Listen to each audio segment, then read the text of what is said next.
Bueno, hola, ¿cómo están? Vamos a seguir con otra clase.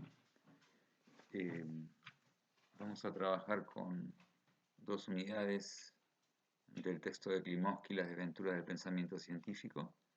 Habíamos trabajado en clases anteriores lo que era el prólogo, la primera unidad que habla del concepto de ciencia, dando como un pantallazo general de lo que es la epistemología.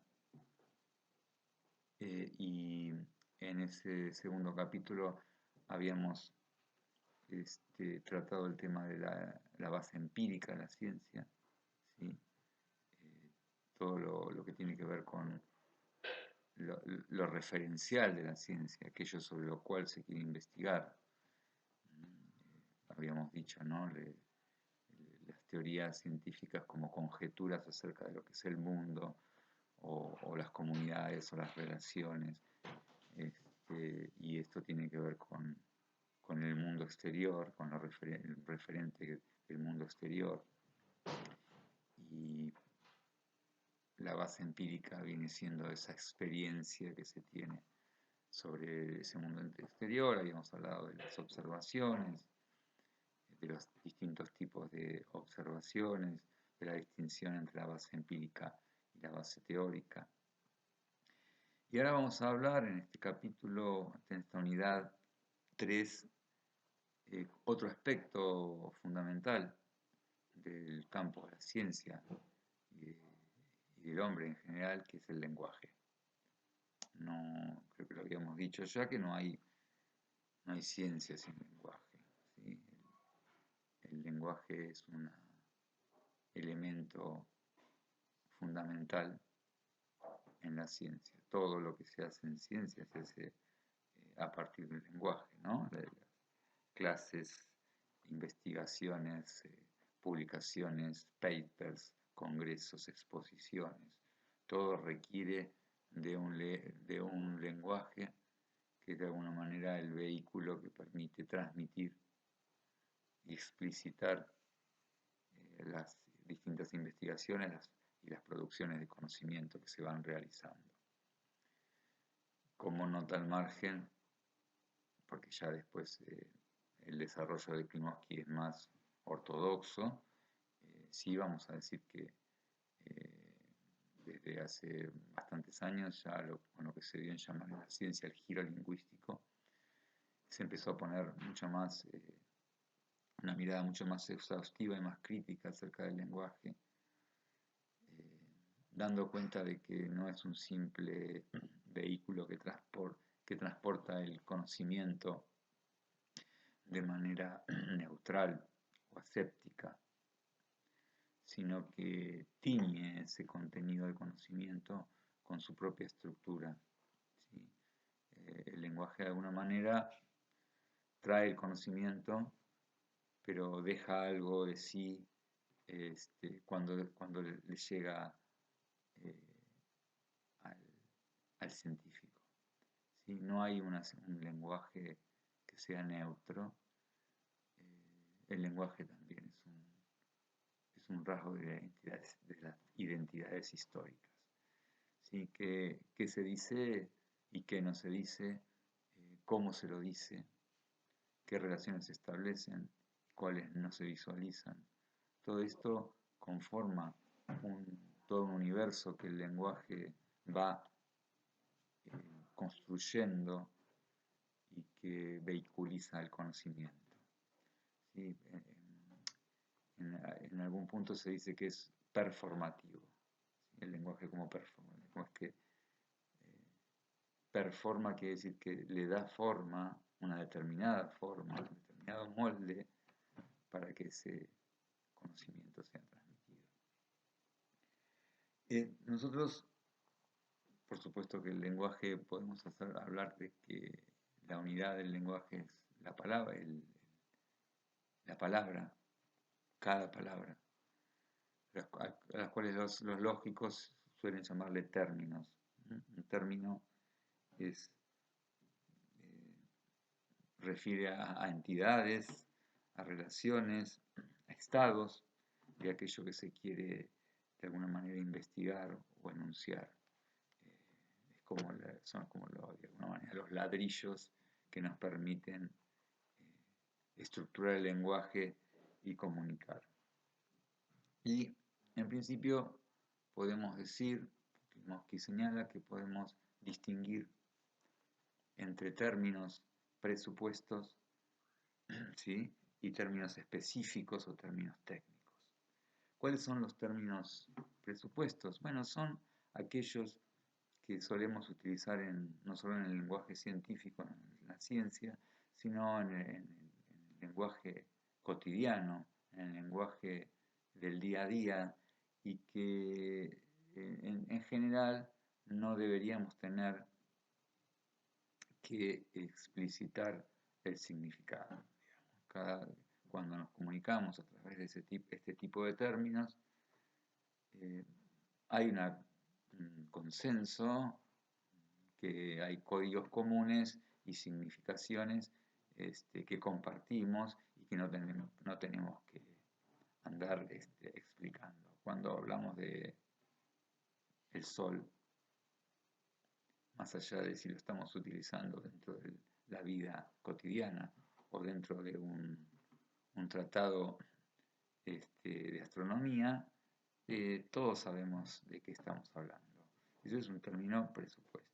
En cambio, hay otro tipo de términos que son propios de las teorías, de determinadas teorías científicas. ¿Sí? Son utilizados en el ámbito de la cotidianeidad, y si son utilizados esos términos, son utilizados con otro significado. A veces aparecen ciertas palabras, ciertos términos que las ciencias los utilizan, pero con un significado específico y enmarcado dentro de la teoría en donde está insertado.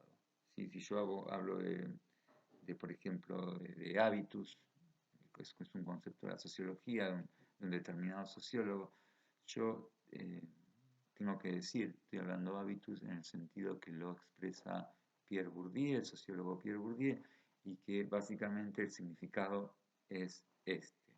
Es importante que si yo estoy haciendo un texto académico, científico, yo tengo que explicitar eso. No lo puedo dar por sabido o por el sobreentendido que estamos entendiendo todos lo mismo. ¿Sí? Los presupuestos, como dijimos, son aquellos que utilizados en el lenguaje ordinario, pero también es cierto que todo lenguaje simbólico, como el lenguaje que usamos los hombres, tiene cierta ambigüedad y cierta polisemia, o sea, pluralidad de sentidos a veces. Y que la ciencia, la escritura científica, requiere de tratar de ser lo más riguroso y sistemático cuando utilizamos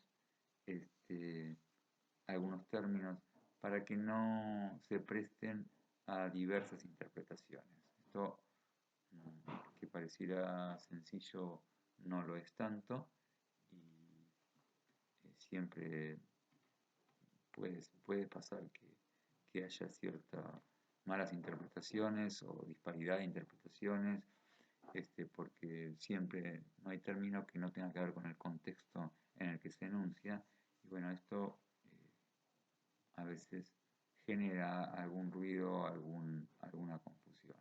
Pero es importante comprender que el lenguaje científico tiene que intentar ser lo más riguroso que se pueda y no dar pie a ambigüedades ni a contradicciones. ¿Sí? Dentro de estos términos presupuestos, podemos también distinguir aquellos que son lógicos y los que son designativos. ¿Sí? Los términos presupuestos lógicos son los que no refieren a un objeto que está en el afuera, no designar quiere decir no señalan algo que está en el afuera, sino que lo que marcan es conexiones en las frases, nos permiten conectar frases, nos permiten relacionar, establecer relaciones que son fundamentales en todo lenguaje, ¿no? En todo lenguaje, toda frase, toda proposición requiere de estos términos lógicos que de alguna manera conectan aquello que se quiere decir. Yo puedo decir, por ejemplo, como un término presupuesto designativo casa, y decir casa no designa demasiado. Ahora, si yo digo la casa está situada al lado del río, toda esa serie de conectores, verbos, adverbios, pronombres, me permiten a mí establecer una relación, una comprensión del hecho que se quiere referir. ¿Sí?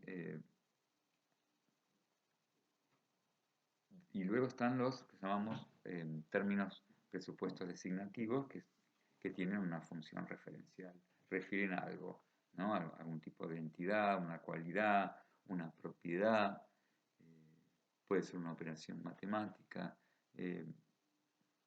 y dentro de estos términos designativos, a su vez, podemos establecer una distinción entre aquellos que son ordinarios o científicos. ¿Sí? Un término designativo ordinario son aquellos que son fácilmente de fácil comprensión, de no tener que andar aclarando. Y como dijimos antes un poco, están también los científicos que requieren de alguna manera especificaciones, aclaraciones, establecer dentro de qué marco conceptual o dentro de qué paradigma científico se inscriben. ¿Sí? No es lo mismo decir fuerza, masa, dentro de las teorías newtonianas, por ejemplo, que dentro de la teoría de la relatividad. ¿Sí? Se requiere ciertas aclaraciones, especificaciones que permitan su cabal comprensión. No es lo mismo hablar del psicoanálisis desde teorías lacanianas o freudianas o de Jung. Bueno, todos estos términos que son designativos, los llamamos científicos en la medida que requieren ser contextualizados dentro de las teorías en las cuales se enmarcan. ¿Sí? Por último, en este capítulo número 3, que habla de los términos dentro de lo que es el lenguaje y la relación del lenguaje y la ciencia, tenemos que hacer en principio una distinción entre los llamados términos empíricos y los llamados términos teóricos. ¿Sí? Términos empíricos son todos aquellos que de alguna manera pueden ser verificados, validados empíricamente, es decir, a través de una experiencia, por algún tipo de observación, ya sea directa o indirecta, ya sea controlada, espontánea o un experimento, yo tenga una manera de verificar eso que estoy diciendo. Si yo digo, el gato está sobre el tejado, yo puedo tener la certeza, observando controladamente, de ir al tejado a observar que ese gato está sobre el tejado, y ahí estamos utilizando claramente términos y enunciados empíricos. Cuando hay ciertos términos que se utilizan que no pueden ser observables a través de la experiencia, a través de los sentidos, decimos que estamos en presencia de términos teóricos. ¿Sí? Para seguir con el campo del psicoanálisis, vamos a decir, Si yo digo inconsciente, si yo hablo del inconsciente, estoy claramente hablando en términos teóricos, ¿no? No hay manera de observar empíricamente un inconsciente, ¿sí? Es un constructo teórico del investigador, del científico. Si yo hablo de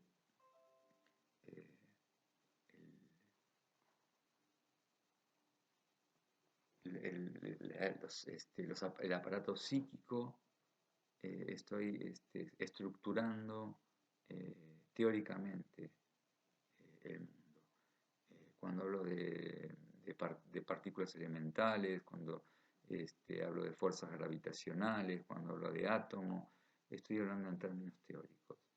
No son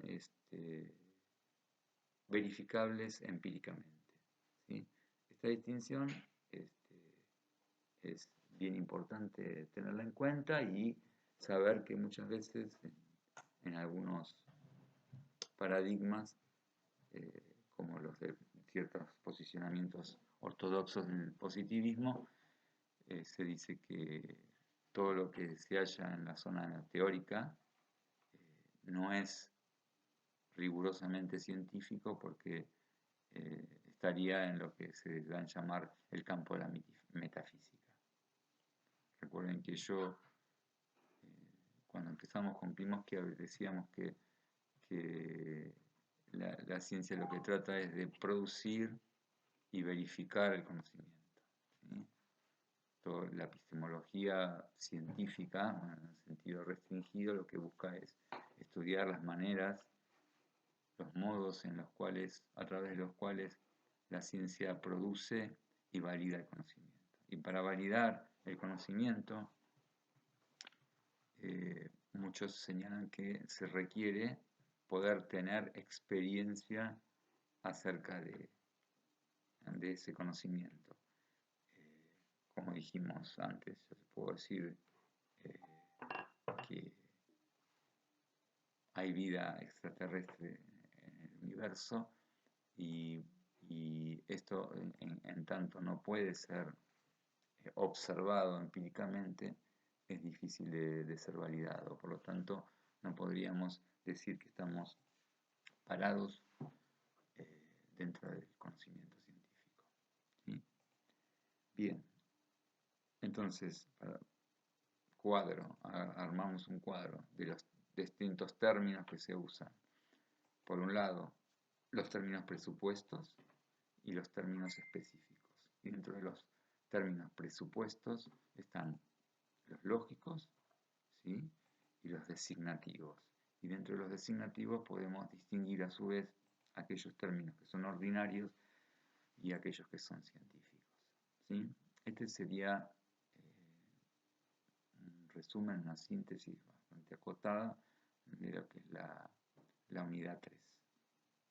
Ahora vamos a pasar a la unidad 4, que es la que habla de los enunciados.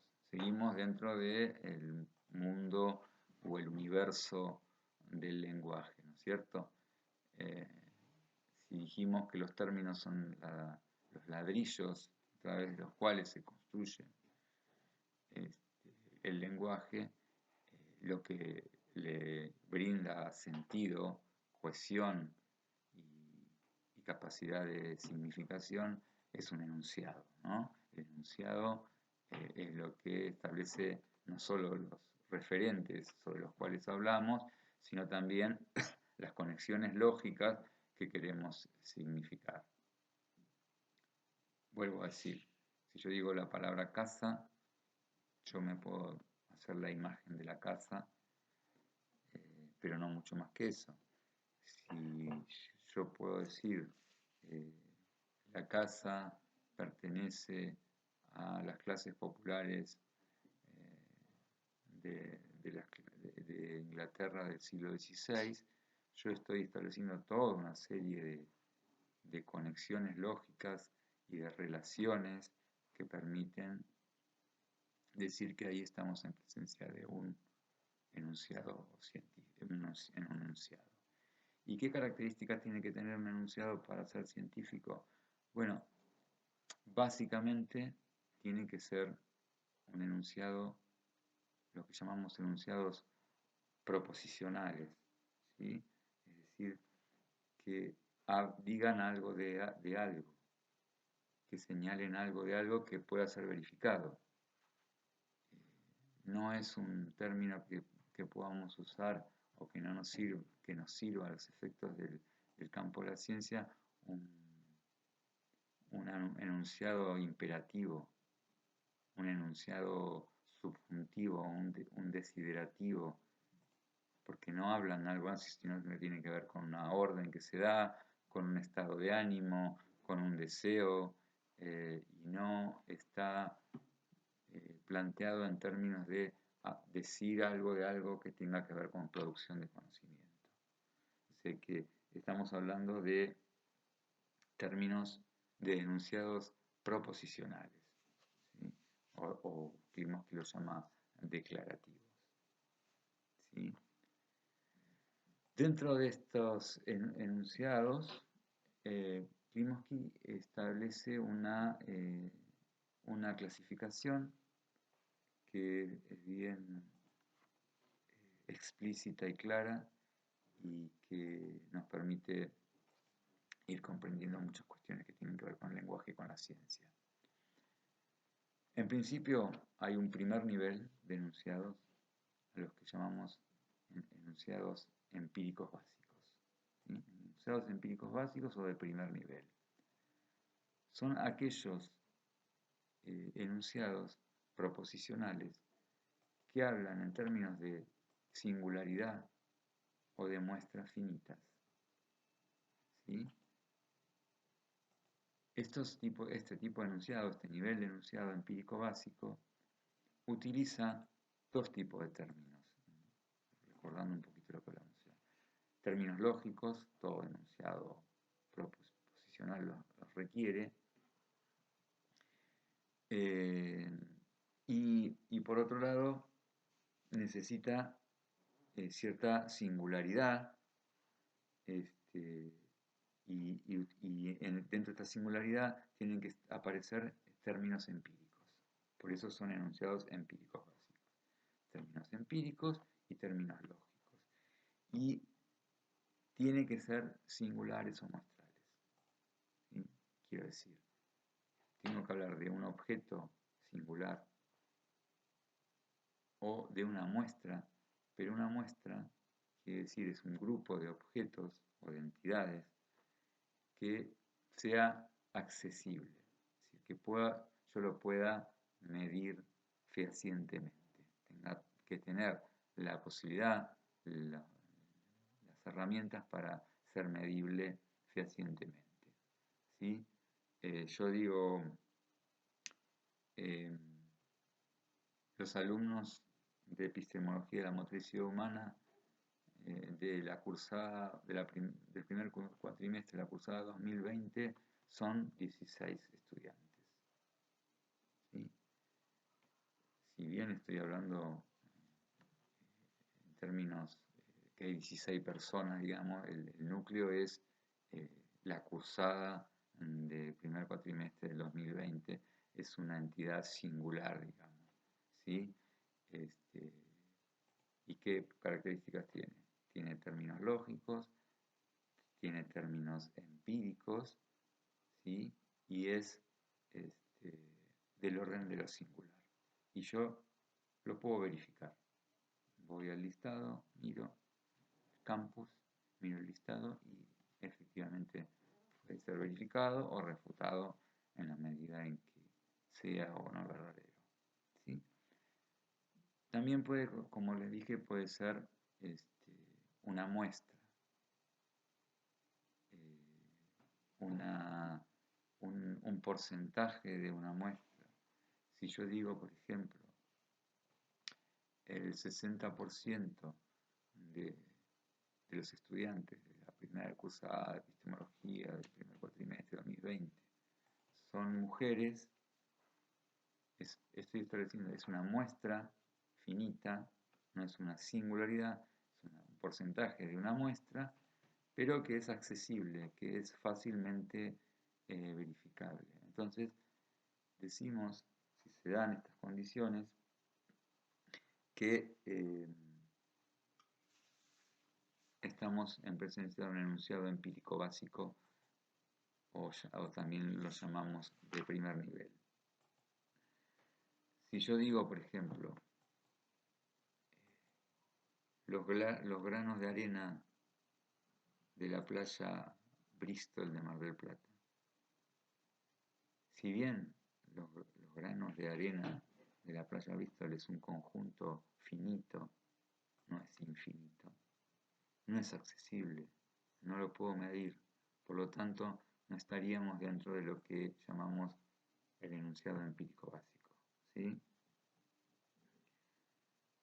¿Cuáles son las ventajas que tiene este tipo de enunciados? Bueno, claramente que es de fácil verificación. Yo tengo las herramientas para observar en general fácilmente si es verdadero o no ese enunciado, ¿sí? Esto que hablábamos de que toda observación, ¿se acuerdan? Tenía que tener el requisito de efectividad, que pudiera ser efectivamente observado, verificado. En este caso se cumple con facilidad. ¿Cuál es el problema que tenemos aquí? Y bueno, un poco es que no nos permite establecer generalizaciones o leyes.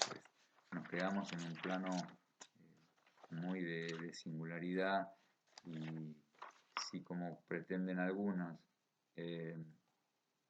la ciencia debe buscar establecer leyes, establecer regularidades, establecer generalizaciones, el enunciado empírico básico se queda en un nivel muy elemental.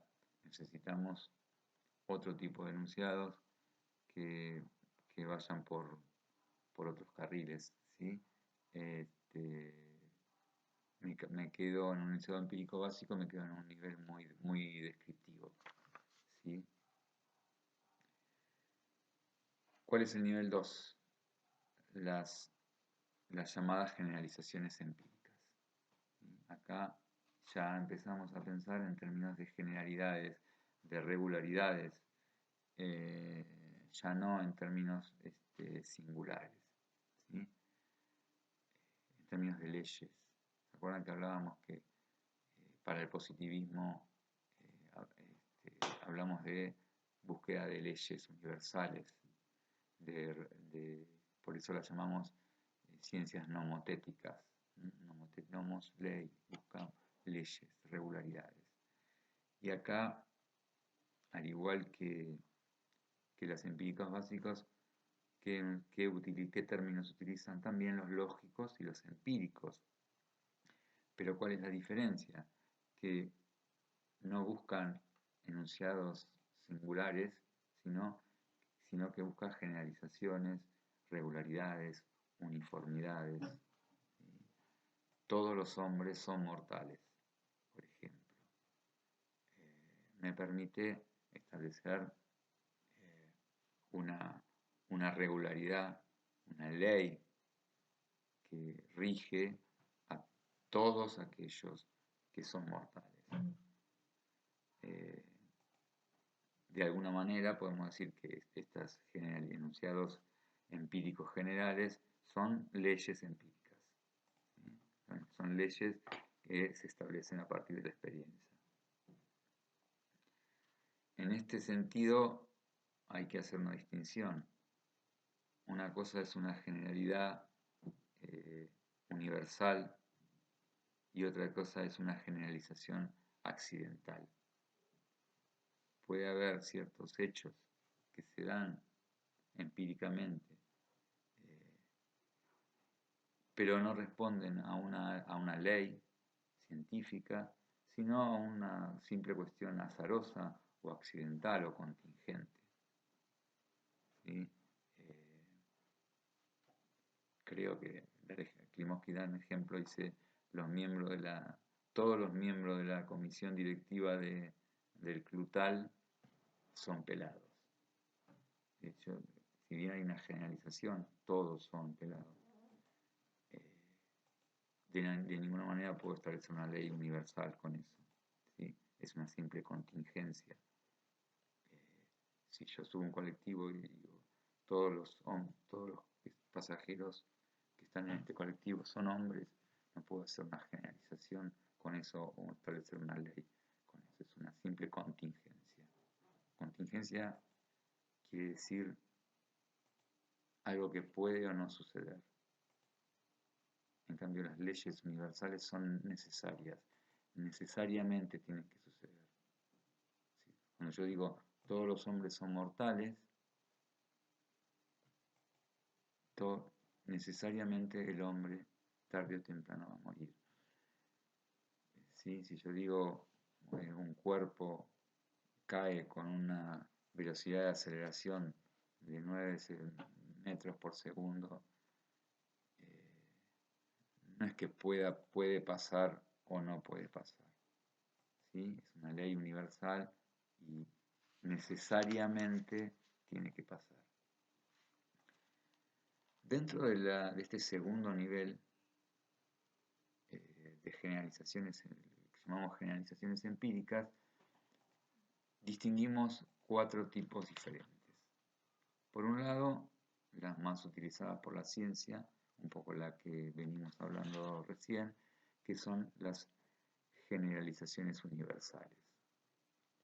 Estas, para todos los miembros de un conjunto, esto se cumple. Cuando yo digo todos los hombres son mortales, para todos los hombres se da esta condición de ser mortales. Este tipo de generalización, para algunos científicos, sobre todo para la corriente positivista, son los únicos válidos para la ciencia. No hay otros enunciados que puedan ser utilizados como leyes que no sean este tipo de enunciados. ¿Sí? Todo el conjunto del cual se está hablando, para todo ese conjunto se tiene que cumplir esta condición. Frente a esto, ¿cuáles son las dificultades que tiene este tipo de enunciado? Las dificultades que tienen es las dificultades, la imposibilidad prácticamente de verificar. Porque si es un conjunto infinito, como el que estamos tratando, no hay manera de experimentar sobre cada uno de los casos. Si yo hablo de todos los hombres son mortales, yo tendría que, para realmente verificar eso, tendría que lograr saber si todos los hombres del pasado, todos los hombres del presente y del futuro cumplen la condición de mortalidad. Si existiera la posibilidad de que hubiera un avance tecnológico que permitiera hacer inmortal al hombre, bueno, ya estaría refutado y ya dejaría de ser una ley universal. Entonces, es muy difícil de probar, de verificar una ley universal, y es muy fácil de ser refutado. Un solo ejemplo lo tira por la borda. Esto es, digamos, las dificultades que presenta este tipo de enunciado. Por otro lado están lo que llamamos generalizaciones existenciales. ¿Sí? Las generalizaciones existenciales las llama así. Voy a dar un ejemplo. Por ejemplo, algunos tipos de coronavirus se curan con determinado medicamento, con el medicamento X. Si yo dijera el coronavirus o todos los casos de coronavirus se curan con la droga X, sería un enunciado, una generalización universal. Al decir algunos, yo no estoy diciendo que a todo el universo de personas se va a curar con la droga, este medicamento, sino que solo algunos. ¿Sí? para algunos esto no puede ser considerado como una ley científica, para otros sí, para otros es importante como parte de la investigación en el tratamiento. Esto es a consideración de las personas. Lo que está claro es que, a diferencia del enunciado de la generalización empírica universal, que como dije era difícil de verificar y fácil de refutar, acá es exactamente al revés. ¿Sí? Es muy difícil refutar una generalización empírica existencial. Pues yo digo, algunos casos se curan con el medicamento. Si yo investigo y empiezo a experimentar y hay un caso que no se cura, puedo decir perfectamente, bueno, pero yo no dije todos, yo dije algunos. Estos es algunos de los que no se curan. ¿Sí? Es muy difícil de refutar. Y es muy fácil de verificar. ¿Por qué? Porque con que se cumpla que uno se cure con ese medicamento, ya estoy verificando. Porque yo dije algunos casos. Uno me permite generalización. Ahí está, digamos, esta distinción. Por otro lado, están los llamados mixtos. ¿Sí? Los enunciados empíricos mixtos, generalizaciones mixtas, se da un poco la doble condición del universal y del existencial. ¿Sí? Si yo digo, todos los cuerpos son fusibles, dice Klimovsky. ¿Qué pasa con este enunciado? Está hablando de una generalización universal, todos, y que son todos fusibles. ¿Cuál es el problema de las generalizaciones mixtas? Que son a la vez difíciles de verificar y también a la vez difíciles de refutar. ¿Por qué son difíciles de verificar? Bueno, porque tendría que analizar todos los cuerpos que existen, todos, uno a uno, y todas las temperaturas posibles para cada uno de esos cuerpos. ¿Sí? Esto hace que sea muy difícil de verificar. Y por otro lado, si yo quiero refutar, yo tomo un cuerpo, lo someto a determinada temperatura y no se enciende. Eso no me permite refutar porque yo tengo que comprobar todas las temperaturas posibles, ¿sí? Para poder realmente refutar la hipótesis de que sea fusible. ¿Sí? La generalización mixta es un tipo de generalización, la verdad que muy poco productiva y muy poco utilizada en ciencia. Y por último, dentro de este segundo nivel, dentro de esto que llamamos generalizaciones empíricas, están las generalizaciones estadísticas y probabilísticas.